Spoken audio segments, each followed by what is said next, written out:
திருக்குறள் அதிகாரம் 50.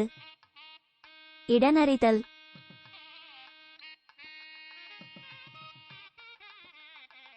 தொடங்கற்க எவ்வினையும் எழக்க முற்றும் இடங்கண்ட பின்னல்லது. பகைவரை வளைத்து வெல்லும் இடத்தை காணும் முன் எந்த செயலையும் தொடங்க வேண்டா. பகைவரை அற்பர் என்று இகழவும் வேண்டா.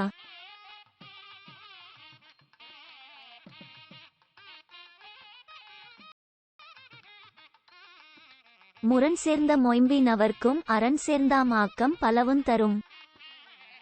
பகை உணர்வுகள் நிறைந்தும் ஆற்றலில் மிகுந்தும் இருப்பவர்க்கு பாதுகாப்பான இடத்துள் இருப்பது பல பயன்களையும் தரும்.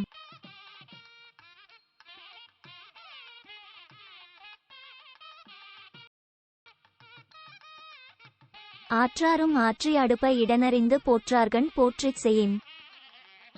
பலம் இல்லாதவர் என்றாலும் கூட ஏற்ற இடத்தை அறிந்து தம்மையும் காத்து பகைவரோடு மோதுபவர் பலம் உள்ளவராய் பகையை அழிப்பர்.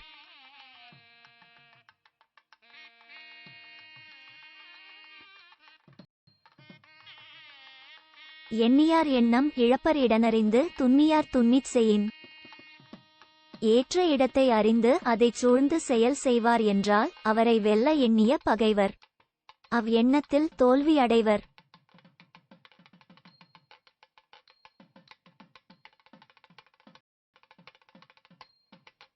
நெடும்புனலுள் வெல்லும் முதலை அடும்புனலின் நீங்கின் அதனை பிற. முதலை நீரில் வெற்றி பெறும். நீரை விட்டு வெளியே வந்தால் அதனை மற்றவை வெல்லும்.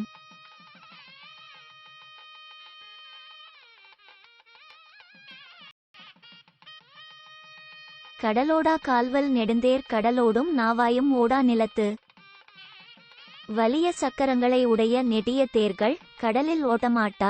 கடலில் ஓடும் கப்பல்கள் நிலத்தில் ஓடமாட்டா.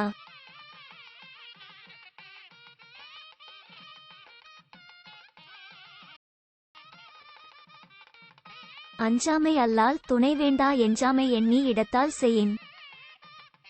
செய்யும் செயலை இடைவிடாமல் எண்ணி இடம் அறிந்து செய்யத்தால் பகைக்கு பயப்படாத மனவுறுதி போதும். வேறு துணை தேவை இல்லை.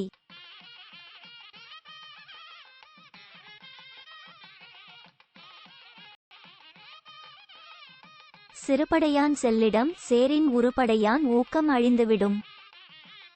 பெரிய படையை உடையவன் சிறிய படையை உடையவன் ஓடி இருக்கும் இடந்தேடி போனால் போனவனின் பெருமை அழியும்.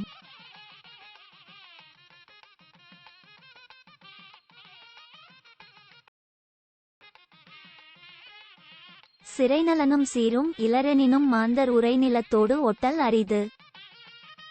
மனிதர்கள் வலிமையான கோட்டையும் மிகுந்த பலமும் இல்லாதவர்தாம் என்றாலும் அவர்கள் இருக்கும் இடத்திற்கே சென்று தாக்குவது கடினம்.